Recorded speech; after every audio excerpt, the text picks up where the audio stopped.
Qur'an says in Surah Hijr chapter 15 verse number 9, Allah will guard it from corruption. It's an uncorrupted book. So even if Veda was the word of God, it has been changed. Even if it hasn't been changed, if some people say, it was only meant for those people and for that time. Today, all the people in the world, whether living in India or America or Europe, they should follow the last and final revelation, the glorious Quran. Question from the gent side. Assalamu alaikum. Brother Zakir Naik, my question is, you give a shocking account of the pathetic conditions of Muslims, especially of Muslims of India, I think. That they are lagging far behind in media generally, especially in mass media. So on and so forth, they lag far behind in journalism, etc., etc. These are all the symptoms of a disease. That means one cannot be an enemy of himself.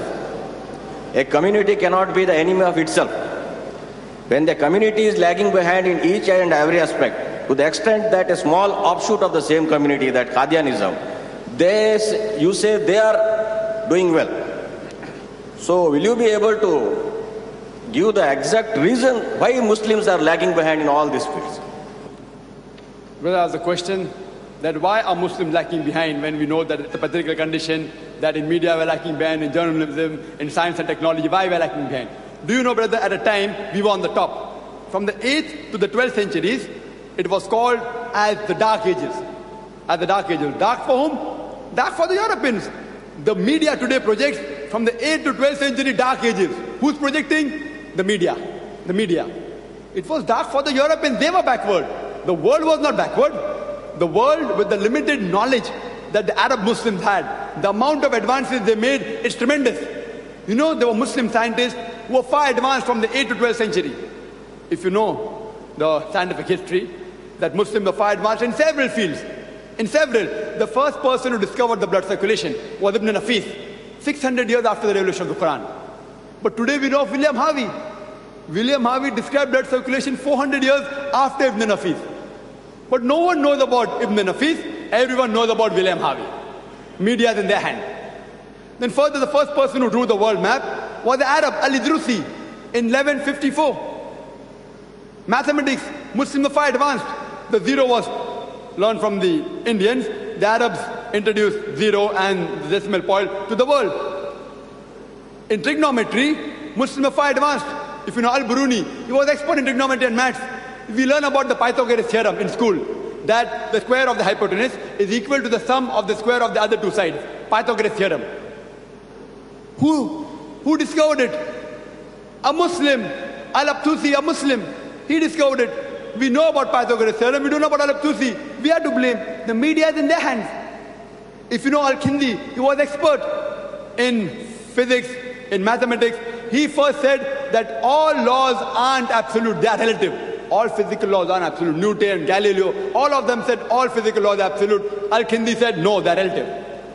It was Albert Einstein who later on did more research and propounded the theory of relativity. We know about Albert Einstein, no one knows about Al-Kindi. Shakir, Muhammad and Ahmad, these three brothers, they gave the surface area of the earth by measuring angle at the Red Sea, when people thought the world was flat. The person who first distilled alcohol, we learn in school, Geber. What is Geber? He's Jabir ibn Hayyan. They even Latinized the name so that we don't come to know he's a Muslim. You know, Geber sounds like a Westerner, Geber. Jabir. If we say Jabir, we know it's a Muslim. When we say Geber, Westerner. Jabir ibn Hayyan was expert in the field of chemistry. He distilled alcohol, and the word alcohol comes from the word Al-Gul, meaning an evil spirit. We learn in a school, Geber. Jabir. 2,000 works he wrote only on chemistry. Ali ibn Abbas, expert in the field of medicine. If you know about Muhammad Zakir Naik, he was expert. He spoke about measles and smallpox. The findings of his was tremendous. We know Avicenna. Who's Avicenna? Ali ibn Sina, Avicenna sounds like a Westerner. Ali ibn Sina, he's known as the Aristotle of the East. So the media is in their hand. The Muslims were tremendous, they were powerful. We were on the top, we were the torch bearers. Why? Because we were close to the Quran and the Sunnah. Today, Muslims are going to the dogs, I'm saying. Dogs. You know why? We are backward. Why? Because we are going away from our religion. The reason the Westerners are advancing is because they too are going away from the religion. The next question is, Mr. Atul Menon is keen on knowing, why do Muslims have non-veg food? Killing an animal is a ruthless, merciless act. Why do Muslims have non-veg food?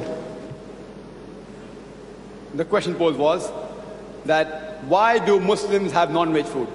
Killing animal is ruthless, why don't take life, etc. You should be vegetarian. And these many of our non-Muslim friends in India, especially the Hindus and Jain, they tell us, if you analyze the set of teeth of the herbivorous animal, like the cow, the goat, the sheep, they have got flat teeth. They only eat vegetables. If you analyze the set of teeth of the carnivorous animal, lion, tiger, leopard, they have got pointed set of teeth. Point set of teeth. But if you analyze the set of teeth of the human beings, we have flat teeth as well as pointed teeth. Herbivorous teeth as well as carnivorous teeth. We have an omnivorous set of teeth. If Almighty God wanted us to have only vegetables, why did He give us this pointed teeth? Why? He wanted us to have both, veg and non-veg. Again, the digestive system of the cow can only digest vegetables, it can't digest non-veg. The digestive system of the carnivorous animal, lion, tiger, leopard, can only digest non-veg, can't digest vegetable. The digestive system of the human being can digest both non-veg and veg.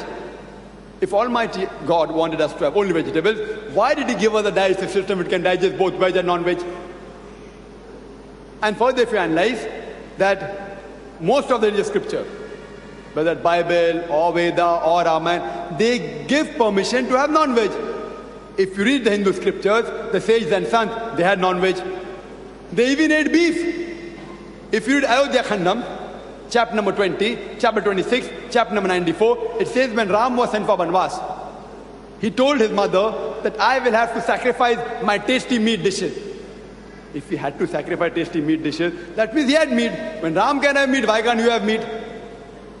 People may not know the details of Ramayana, but they surely know the outline story of Ramayana, that when Ram was sent for Banvas, even his wife Sita accompanied him. And once Sita asked Ram to kill the buck. You may be knowing the story, it comes on the television and comic strips, that Sita asked Ram to kill the buck. You ask a Hindu friend, why did Sita ask Ram to kill the buck, to kill the deer? So some people may argue, oh, maybe Sita wanted a pet. So you ask, that if Sita wanted a pet, what will Sita do with a dead pet? What will Sita do with a dead pet? She asked Ram to kill the buck because she wanted to eat the meat. There's no other answer. So when she can have non-veg, why can't you have non-veg? Now there are some of the people who argue saying that if you analyze, Hindu scriptures give permission. But the reason why they even became vegetarian is because they were being influenced by other philosophies like Jainism, etc., which believed in ahimsa. Now if you argue with the Jain and you argue with these Hindus now who have given up non-veg, some of them, when you ask them why should we not have non-veg, so they will tell you, non-veg is killing living creatures. If you kill living creatures, bad. Therefore you should have only plants. Today science is advanced and we have come to know that even plants are living creatures. Previously people thought plants have no life. But today we have come to know even plants are living creatures, they have life. So the argument has changed. Yes, Brother Zakir, we know that plants have life, but plants can't feel pain.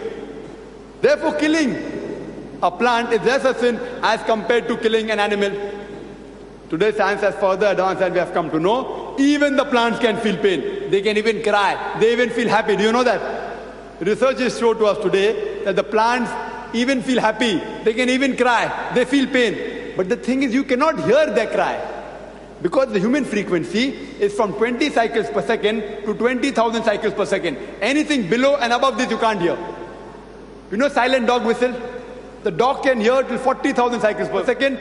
So the silent dog whistle is the frequency above 20,000 cycles per second so that the human beings can't hear, but below 40,000 cycles per second so that the dog can hear. So when the master whistles, the dog comes running, but human beings can't hear. So similarly, when the cry given out by the plant, the human beings can't hear because it is not within the range of the human hearing.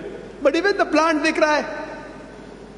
There was a non-Muslim who had the maximum argument with me, said, okay brother, I agree with you, plants have got life, plants can feel pain, but you know, plants have got lesser senses. They have got 2 or 3 senses. Animal has got 5 senses.